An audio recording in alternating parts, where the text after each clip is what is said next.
ஹியூமர்ல எப்படி work out ஆயிருக்கு? குரேஷி அவர்கள் ஹியூமர் ரொம்ப சூப்பரா இருக்கு. ஃபர்ஸ்ட் ஹாஃப் ஃபுல்லா இல்ல. அடுத்தது சுகாசினி மேடம் ரொம்ப நாளைக்கு அப்புறம் பண்ண முடியும். அந்த அளவுக்கு ரொம்ப நல்லா இருந்துச்சு பாக்குறது. எல்லாமே என்ஜாய் பண்ண மாதிரி நல்லா இருந்துச்சு.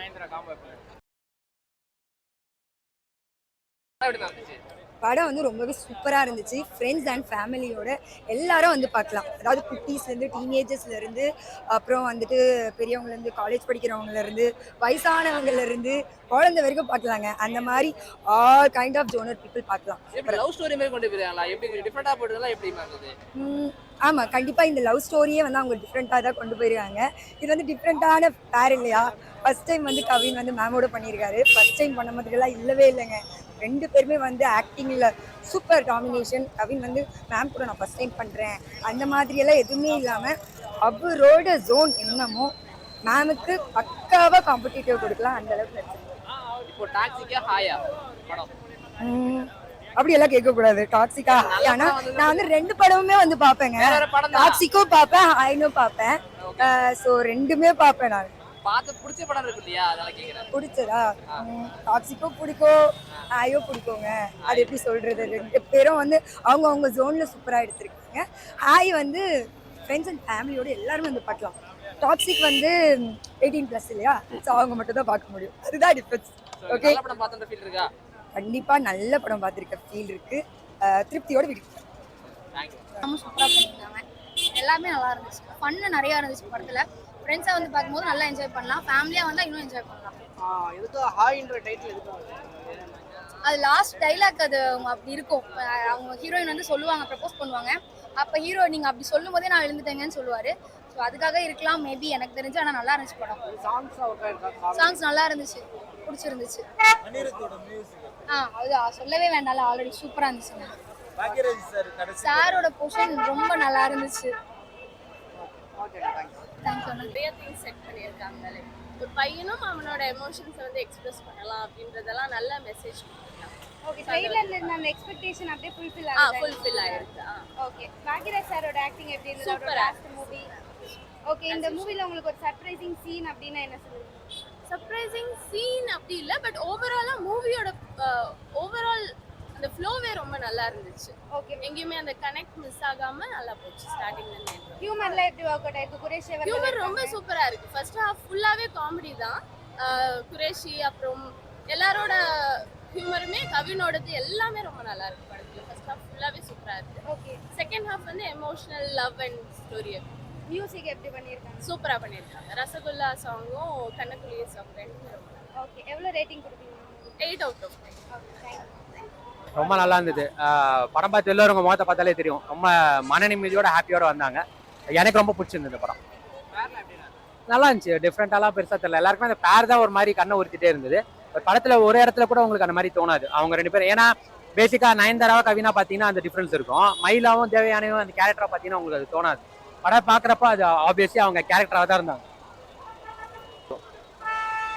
கேரக்டரா பார்க்குறப்போ ரொம்ப நல்லா இருந்தது. காம்போவா சூப்பராக இருந்துச்சு. படத்துல ஃபன்ன்றது வந்து படம் முழுக்க வரும், சீன் பை சீனாவே வரும். எதுவும் பெருசாக தனியாலாம் அவங்க எதுவும் கொண்டு வரல. ஸோ அதுவே ரொம்ப work out ஆயிருந்தது.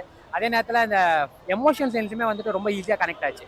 So fun, romance, emotion எல்லாமே ப்ராப்பராக ஒரு ஃபுல் படமே நம்மளோட ரசிக்க வைக்கிற அளவுக்கு இருந்தது. அது ரொம்ப ஃபர்ஸ்ட் சீனாக ரொம்ப மிஸ் பண்ண மாதிரி தான் இருந்துச்சு. ஆனால் அவர் தாதா படத்துக்கு அப்புறம் திருப்பியும் கவினோட ஒரு அப்பா ரோல் பண்ணுறாரு. ரொம்ப நல்லா பண்ணியிருந்தாரு. இந்த படத்தில் நிறைய சீன்ஸுமே அவங்க ரெண்டு பேரும் காம்பினேஷனில் இருந்தது. சூப்பராக பண்ணியிருந்தாரு. ஆப்வியஸ்லி அவர் மிஸ் பண்ணுறது தான். அவங்க பேர் நல்லா இருக்கு ப்ரோ. எல்லாருமே நல்லா ஆக்டிங் பண்ணியிருக்காங்க. மியூசிக்கும் சூப்பராக இருக்கு. மியூசிக் வந்து சாங்ஸ் எல்லாமே சூப்பராக இருக்கு. நான் சாங்ஸ் நல்லா இல்லைன்னு சொல்ல மாட்டேன். ஆனால் ஒரு சீனுக்கும் வந்துட்டே இருந்தது. ஒரு 10 minutes இப்போ ஒரு சீன் வருதுன்னா, ஒரு பாட்டு ஒன்று வருதுன்னா திருப்பி ஒரு 10 minutes இன்னொரு பாட்டு வருது. அதுமாதிரி பார்த்து வந்துட்டே இருந்ததுனால மேபி அதை ஆடியன்ஸ் இக்னோர் பண்ணலாம். ஆமாம், ஒரு ஆக்சுவலாக வந்துட்டு பிரேக்கப் ஆகிடும் ப்ரோ. 8 வருஷம் அப்புறம், அதான் 8 வருஷம் ஆகிடும் அது மூவ் ஆனவருக்கு. என்ன ரீசன்னே சொல்ல மாட்டாங்க. அதை எடுத்துட்டு லாஸ்ட்ல சொல்ற மாதிரி ஒரு பிளான். படம் வந்து அந்த கான்செப்டே தான், லாஸ்ட்ல சொல்ற மாதிரி. சரி, நம்ம எல்லாருமே ஆடியன்ஸ் எல்லாமே வெயிட் பண்ணியிருப்போம். லாஸ்ட்ல இந்த மாதிரி ஒரு பெரிய ஒரு ரீசன் இருக்கு, அதை வெயிட் பண்ணணும்னு பார்த்தா ஒரு சில்லி ரீசன். அதனால கொஞ்சம் டிசப்பாயின்மெண்ட். எல்லாரும் பார்க்கலாம். பசங்க லவ்வர்ஸ்லாம், கொஞ்சம் டீனேஜ் பீப்புள்லாம் வந்து நல்லா பார்க்கலாம். அவங்களுக்கு வேணா பாக்யராஜ் நம்ம இழந்துட்டோம். திரைத்துறை இழந்துச்சு. ஒரு ஜாம்பவனே இழந்துட்டு தான் நான் சொல்ல வரேன். அவரை காட்ட சேர்த்துல அவர் வந்து கண்டென்ட் கொடுக்குறாரா இல்ல அவரு நம்ம கூட கூட இருக்கிறாரான்னு ஒரு பிரேமில் அவருடைய சீனை பார்க்க யோசனையா இருக்குதுங்க. அவரே வந்து பலார் நடிக்கிறா போல கவினை. நான் சொல்றது பிற ஒரு தகப்பன் என்ற ஸ்தானத்துல அடிக்க சமயம் நானே ரொம்ப பேஜாராயிட்டேன். உண்மையில அவர் இல்ல. அடுத்தது சுகாசினி மேடம் ரொம்ப நாளைக்கு அப்புறம் ஸ்கிரீன் பிளேயரை பாக்குறேன். நான் அந்த காலத்துல நெஞ்சை தைக்கில்லாத படம் எல்லாம் பார்த்து இருக்கிறேன்.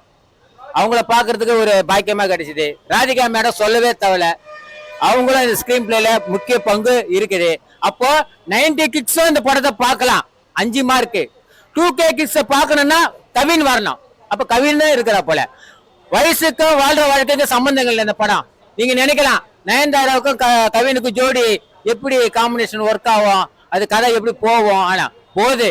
எப்படி போகுதுன்னா ஒரு பெண்ணுக்கு என்ன பிடிக்குதுன்னு தெரிஞ்சு ஒரு ஆண் மகன் செய்யறானா எந்த பொண்ணு ஒண்ணு விரும்பும். ஓகேவா? மட்டும் தான் நம்ம ஃபீல் பண்ண முடியும். அந்த அளவுக்கு ரொம்ப நல்லா இருந்துச்சு பாக்குறது. எல்லாமே என்ஜாய் பண்ண மாதிரி நல்லா இருந்துச்சு. அதெல்லாம் ஃபுல்லா ஹைட் இருந்தாலும் பரவாயில்ல. ஆனா ரொம்ப நல்லா இருந்தது பாக்கிறதுக்கு. அவங்க பார்க்கும்போது என்னடா நயன்தாரா ஏஜ் அதிகமா இருக்கும் போல இந்த ஆளுக்கு அப்படின்னு நினைச்சோம். அதெல்லாம் வந்து ஓவர்டேக் பண்ணிட்டாங்க இந்த படத்துல. சத்தியமா தான் அடிச்சு திம்சம் பண்ணிட்டாங்க. நல்லா இருக்கு பாக்குறதுக்கு. இல்ல சின்ன சின்ன இடத்துல லேக் இருந்துச்சு. நம்ம வந்து அதெல்லாம் பெருசா உணர முடியல. ஓகே படம் ஃபீல் ஆயிடுச்சா அந்த அதுல ஃபீல்குள்ளே போயிட்டோம். சார் பாய்ராஜ் சார், ஐயோ பாய்ராஜ் சார் கடைசியில் நம்மளை சிரிக்க வச்சு போயிருக்காரு. நம்மளாம் சிரிக்க வச்சுட்டு அவன் குடும்பத்தாரெல்லாம் கஷ்டப்பட்டு போயிட்டாரு. அது ஒரு வருத்தமா இருந்துச்சு. ஏன்னா அவர்லாம் இருந்தாலும் இன்னும் ஒரு 50-100 டேரக்டர் உருவாயிருப்பாங்க அப்படிதான் சொல்லுவோம். ஏன்னா அந்த அளவுக்கு நல்லா பண்ணியிருந்தாரு. அப்பா இப்பெல்லாம் இருக்கக்கூடாதுன்ற ஒரு விஷயமா பண்ணிதான் நல்லா இருந்தது. அப்ப பெரும் சார் எல்லாமே நல்லா இருந்தது பாக்கிறதுக்கு.